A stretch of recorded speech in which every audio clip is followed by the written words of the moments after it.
you had boils. How old were you? I was 17.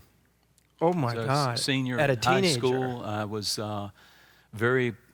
popular, running with the popular kids and starting to do things, starting to get into things that I shouldn't do, partying some. But I love the Lord, but I was definitely in that season. And I went to a service, and a guy named Ronnie Brock preached that night. He's Steve Brock's brother.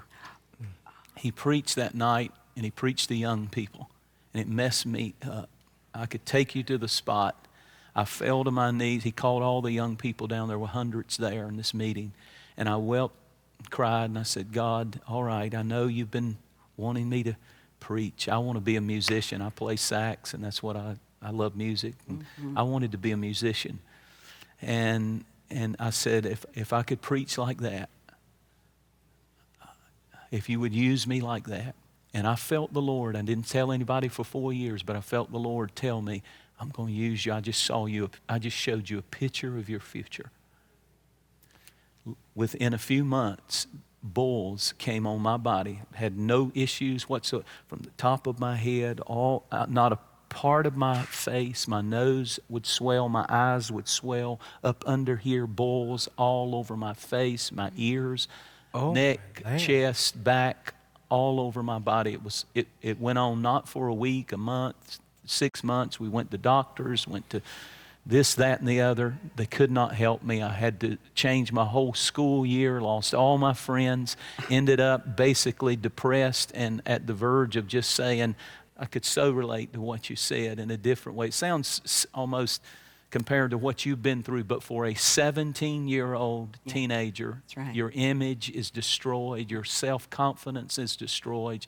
I looked at God one night and I said, how could you, what are you doing? Just joking with me? You show me that one day I'll stand before people. I don't have enough self-confidence to look anybody in the eye. I feel like a leper. I feel like a freak. I feel like an outcast.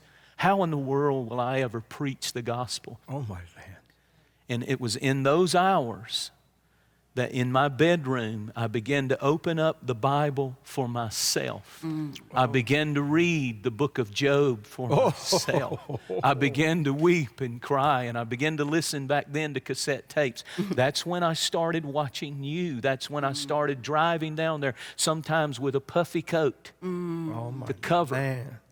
Usually late so I could find a seat in the dark. I would never go into a room like this not looking for the darkest place that I could find to hide so nobody would look at me twice. Wow. And to make a long story short, it was that season of my life that God used to prepare me. To this day, when I'm preaching sermons, when I'm getting ready to preach, many times as I'm writing things down, my mind will go back to that season. And I can't ever see a teenager or a person who's an outcast, or they don't have the right clothes, or they look unkept or whatever. Right.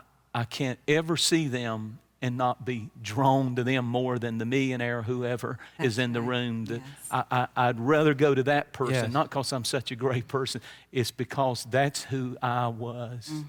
That's who I was. And God uses those seasons in our life, the extreme pressure and heat, to cause acres of diamonds to come out of our life.